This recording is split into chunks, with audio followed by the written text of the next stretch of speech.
Olá a todas e a todos vocês, sejam todos bem-vindos a mais uma edição do programa Análise de Conjuntura, aqui com o professor Fabiano Kenji. Nesse vídeo que marca o episódio 9 da nossa temporada do primeiro semestre de 2022 e que está sendo gravado nesse dia 23 de maio.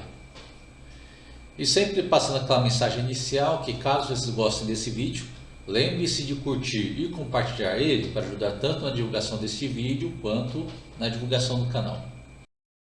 E no episódio de hoje nós vamos falar então sobre toda a hipocrisia e racismo que está por trás então do processo de cassação do vereador da cidade de Curitiba, o Renato Freitas, que também é do PT, tá? E está passando por esse processo por sua participação, né, no movimento antirracista que teve então na capital do Paraná, tá? No dia 5 de fevereiro desse ano, de 2022. Tá? Mas antes da gente começar a falar sobre esse processo, tá? É ainda mais importante ainda lembrar, tá? Quais foram os motivos que levaram a essas manifestações contra o racismo em todo o país, tá? Nesse mesmo dia. Tá? Começando no final de janeiro, tá, desse ano, você teve o assassinato então do congolês, né, Moise Mugheni, tá, que, né, foi assassinado no momento que ele foi no seu local de trabalho, tá, cobrar pelo pagamento de seus salários atrasados. Tá? E só isso já motivou então a violência que foi jogada sobre ele, tá, que ele foi assassinado a pauladas, tá, numa mistura então de ódio por qualquer um que vá pedir seus direitos trabalhistas, tá? Mas ainda mais por cima, né, tendo como causa o racismo. Tá? E foi uma notícia, um acontecimento trágico à família então, do pobre Moise, tá? Porque, né, era uma família que tinha fugido da violência no Congo, tá, para ser morto então, para ver então o Moise ser morto aqui pelo racismo brasileiro. Tá? Tá certo? E é uma cena que volta a se repetir também no mesmo Rio de Janeiro, tá? Onde você teve, no início de fevereiro, ou seja, poucos dias antes da manifestação, tá? O assassinato então, de Durval Teófilo Filho, tá? Que foi morto pelo seu vizinho, que era militar, tá? Que atirou nele de dentro do carro, tá? E depois ficou usando o discurso furado, tá? Que tinha confundido ele com um bandido. Tá? Aquela velha orientação que tem então nas forças de segurança, tá? Seja dentro da polícia, seja dentro do exército, tá? Que tem essa orientação informal que, se aparecer um negro por perto, atira primeiro e depois tenta descobrir o que aconteceu. Né? Tá certo? E são dois acontecimentos trágicos então, tá? Que motivaram então as manifestações contra o racismo em todo o Brasil. Tá? O que inclui também então a cidade de Curitiba, tá? Que o ato contra o racismo então ele aconteceu, né, na frente da igreja da Nossa Senhora do Rosário dos Pretos de São Benedito, tá? Tá certo? Onde o ato ele iniciou do lado de fora, né, da igreja, tá? Tá certo? E depois na parte final do ato, tá? No finalzinho do ato, eles entraram depois no interior da igreja para continuar com o ato então contra o racismo, tá? Tá certo? E aí as primeiras perguntas que vieram depois do país foi por que escolheram esse local. Tá? Acontece que a igreja então, da Nossa Senhora do Rosário dos Pretos, tá, é uma igreja que na verdade tem uma importância simbólica à população da igreja de Curitiba, tá? Porque é uma igreja que foi construída em 1737, tá? Pelas mãos, pelo suor e pelo sangue dos escravos negros da época. Tá? Tá certo? Que aí você tinha, né, a atividade que os escravos negros eles tinham que levar, né, os senhores da Casa Grande, né, para a missa dos brancos, né, tá certo? No local lá para a missa dos brancos, tá certo? Só que ao mesmo tempo também tinha a imposição desses senhores sobre os escravos, né, que obrigava, né, os escravos negros então a professar a fé cristã.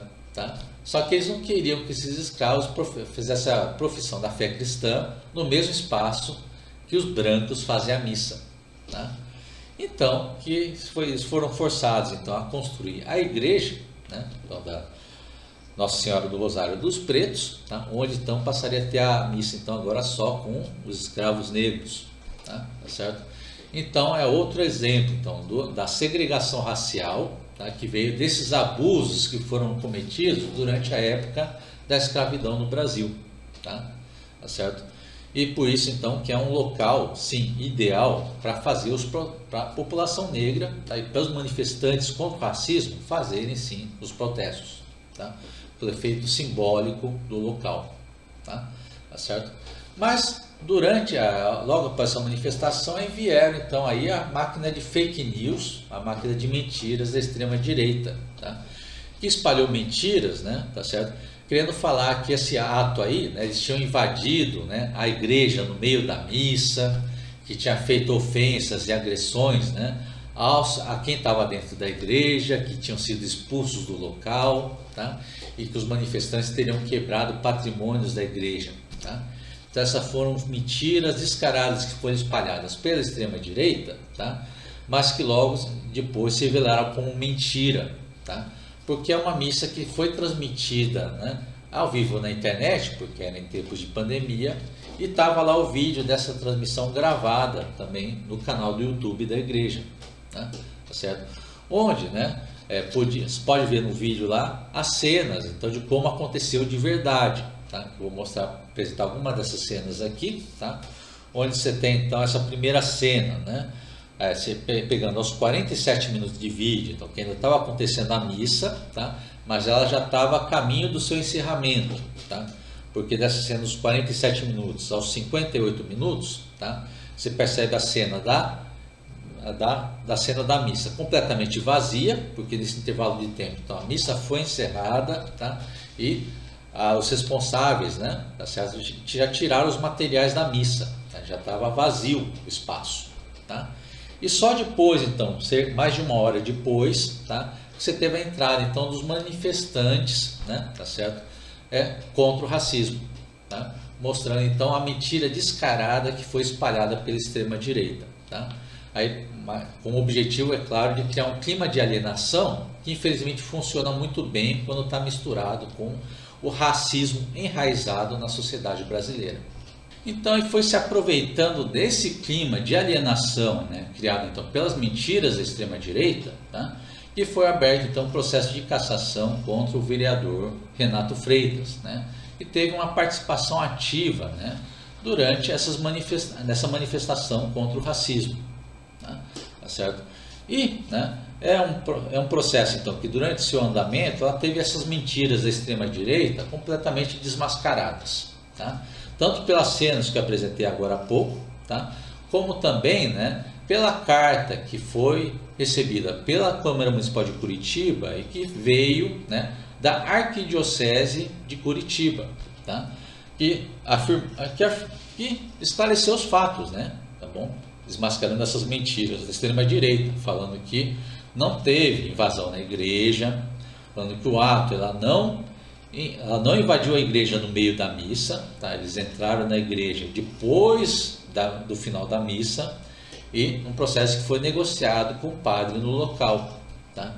E também, né, foi um processo que aconteceu sem a destruição de propriedade da igreja, como estavam afirmando lá nas mentiras da extrema-direita, tá certo? Tanto que essa mesma carta, então, tá, você tem a posição da Arquidiocese de Curitiba, tá, sendo contrária à cassação do vereador Renato Freitas, tá? Bom, o máximo que eles exigem é pena leve, que algumas críticas que a igreja fez sobre a manifestação, tá, mas são críticas pontuais, tá certo? E da qual, tá, eles já falaram que até o próprio vereador Renato Freitas já fez pedido de desculpa sobre qualquer, né, tá certo? Mal-estar que tenha sido causado pela manifestação, tá? E já está uma questão praticamente resolvida, tá? De questão de discussão civilizada entre as organizações da igreja e da manifestação, tá? Mas mesmo assim, tá? Vem lá o relator do processo, o Sidney Tualdo, que é do Patriotas, tá? E ainda continua forçando então o relatório na posição de cassação então do vereador, tá? Do vereador Renato Freitas, tá certo? Onde mesmo no relatório que mesmo ele sendo obrigado a escrever no relatório, tá? Isso que a igreja afirmou, tá? Que não teve invasão, que não teve agressão contra quem estava dentro da igreja, que não teve destruição do patrimônio da igreja, tá? E que o ato não interrompeu a missa, ela entrou na igreja depois da missa, tá? Tá certo? Então, nesse sentido que está esse processo de cassação, tá? Que aí o situado, agora que não pode mais usar aquelas mentiras da extrema-direita que foram desmascaradas, tá? Então, para forçar esse processo de cassação, ele teve que fazer um contorno, tá? E usar alguns argumentos tabajara, tá? Uma delas, por exemplo, é querer fixar na ideia, né, de sempre querer declarar o Renato Freitas como uma grande mente, né, que teria criado toda a manifestação antirracista, né, tá certo, daquele dia, né? E como um dos argumentos, por exemplo, ele usa lá, né, as mensagens que o Renato Freitas fez nas redes sociais chamando as pessoas para participar da manifestação. Tá? Para ele seria uma prova definitiva de que era o grande líder, a grande cabeça, né, por trás de toda a manifestação, tá? Que é pura lorota. Tá? Que, inclusive eu, o professor Fabiano Kenji, tá? Eu também usei minhas redes sociais para chamar as pessoas para participar dos atos fora Bolsonaro. Tá?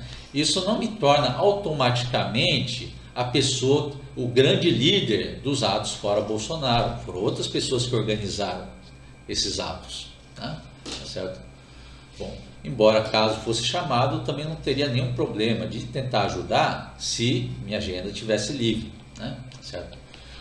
Mas no caso do Renato Freitas também é a mesma história, tá? Então tenta forçar essa ideia, da qual também não seria problema se o Renato Freitas estivesse ajudando na organização da manifestação, tá? Porque, como falei antes, foi uma manifestação que não teve nenhum flagrante ilegal de agressão, não teve invasão, não teve destruição de patrimônio da igreja, tá? Tá certo? Já tinha se desmascarado todas essas mentiras da igreja, tá? Mas mesmo assim o direito alto continuou firmando, então, nessa posição pela cassação, tá? Também argumentando que o Renato Freitas não poderia fazer discurso político e ideológico dentro da igreja, tá? Tá certo? Que também é outra lorota, porque o que mais o Brasil teve a aguentar nos últimos anos foi políticos, né, da direita, extrema-direita, e pastores junto com os pastores, tá, fazendo lá a pose da arminha, tá, e fazendo um discurso em defesa da liberação das armas, tá, tá certo? Que ainda é mais absurdo, porque então é defesa de posições que são contra os ideais da religião que essas igrejas dizem representar, né? Tá certo? E no caso do Renato Freitas é o contrário, que você tem lá então, né, o movimento antirracista, né, entrando na igreja com autorização, tá, e para fazer o discurso então contra o racismo, tá certo?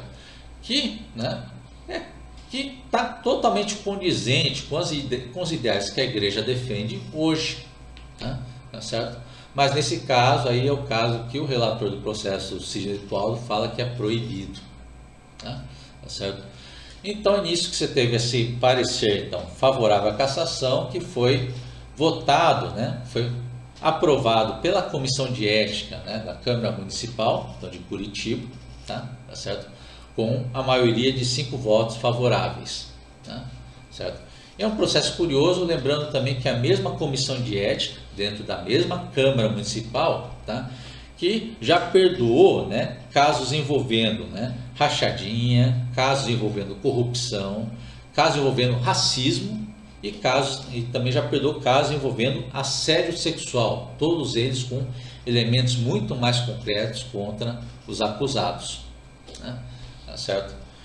E ainda fica ainda mais sob suspeita esse processo, porque também teve um áudio que foi vazado lá, tá, que revelava, né, as conversas então de um dos vereadores que estava nessa comissão, que era o Márcio Barros do PSD, tá, que fez, né, nesses diálogos, ele estava revelando que ele estava fazendo movimento de lobby dentro dessa comissão, que ele estava lá negociando para os outros vereadores e vereadoras votarem a favor da cassação, né?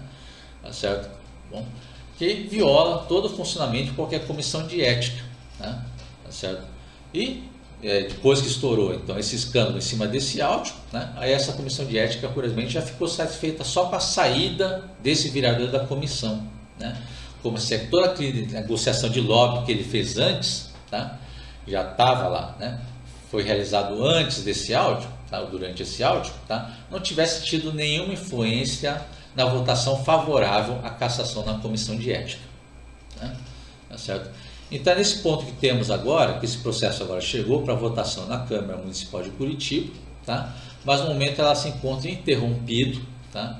Tá bom? Por questão de um outro escândalo que estourou nesse processo, que é um e-mail que foi enviado a Renato Freitas, tá? Que é um texto claramente racista, tá? Que é um texto que manda o Renato Freitas voltar para a senzala, tá? Ele faz ameaças também a uma vereadora e um vereador, né, que também são da população negra, que estão dentro da Câmara Municipal de Curitiba, tá? E encerra o texto falando que, com a seguinte afirmação, que eles vão branquear Curitiba e a região sul, tá? Tá certo?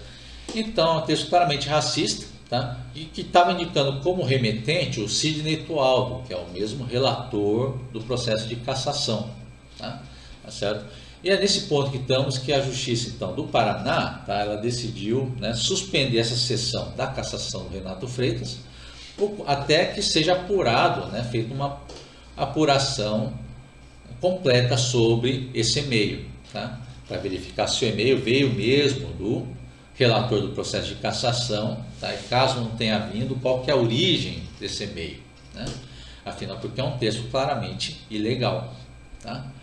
Mas o que é curioso, né, que nesse movimento você tem lá a presidência da Câmara de Curitiba, tá, pedindo de forma precipitada a Justiça do Paraná para liberar a votação, tá, porque é uma apuração então, desse e-mail que está sendo feita pela polícia e também pela Câmara Municipal, tá, onde no momento desse pedido, tá, da Câmara Municipal só tinha por enquanto, né, um parecer parcial, tá, que estava indicando que o e-mail teria passado para um servidor de fora do país, tá? Certo? E nisso eles já usaram como argumento, né, para falar que não, então o cara é completamente inocente, tá? Então quero que a Justiça do Paraná libere logo a sessão de votação, tá? E felizmente a Justiça do Paraná ainda negou esse pedido então da Câmara de Curitiba, tá? Da Câmara Municipal, tá? Tá certo? Mas o que fica curioso é porque a pressa, né? Tá certo? Bom, será que é pressa porque eles estão com pavor, né, de que as fragilidades desse processo que eu acabei de citar aqui nesse vídeo, né, acabe chegando ao conhecimento ainda maior do público, tá? Isso pegue mal para a imagem da Câmara Municipal, né? Tá certo? Bom, e então é nesse momento então que se devemos ainda aumentar então esse movimento contra esse processo de cassação, tá? Que embora seja uma cidade distante aqui do Tocantins, muito distante, tá? É um processo importante porque é um processo que, caso a cassação seja né, acabe acontecendo, tá? Ela vai representar então uma mensagem de que os movimentos contra o racismo não têm liberdade de discurso, não têm liberdade de atuação, tá? Que qualquer pessoa, qualquer político que fazer, né, participar dos movimentos contra o racismo, tá, vão estar ameaçando lá de cassação, tá? Então, por isso que é importante se fazer posição contrária a esse processo de cassação tabajara, tá certo? Bom, porque nesse caso do e-mail, tá, não importa muito se ela veio mesmo ou não do relator do processo, tá? Porque o fato concreto é que temos um relator, tá, que mesmo com os elementos tão frágeis do processo, mesmo com as mentiras que tenham causado a abertura do processo tendo sido desmascaradas, tá? E mesmo com a pessoa que seria a suposta ofendida da história, que seria a Igreja Católica, que já afirmou que é contra a cassação, tá? Ele ainda manteve, né, a posição pela cassação, tá? Por quê? E é um processo contra um vereador negro, considerando que a Câmara de Curitiba já perdoou crimes muito piores, tá? Então, para deixar claro que, independente da história do e-mail, tá, isso foi uma atitude claramente racista, tá? E é por isso que devemos manter uma posição firme também sobre qualquer pessoa que votar favorável a esse processo, tá? Processo tão frágil, processo que, como falei antes, o suposto prejudicado já falou a favor, né, do réu, tá certo? Então, é um caso de falar então, que qualquer pessoa que votar a favor é racista. Tá? Isso tem que falar firmemente quem votou a favorável na comissão de ética e tem que falar isso firmemente em quem votar a favor lá na Câmara Municipal de Curitiba. Então, por isso, nós encerramos nosso episódio de hoje. Também sempre lembrando que, caso seja do interesse de vocês, vocês podem fazer a inscrição no canal do YouTube de Fabiano Kenji Nohama ou curtir e seguir a página do professor Fabiano Kenji, PT do Tocantins, tá? Para ter acesso mais rápido às últimas informações do nosso espaço. Então, até mais a todas e a todos vocês. Tá? Nos veremos novamente na semana que vem.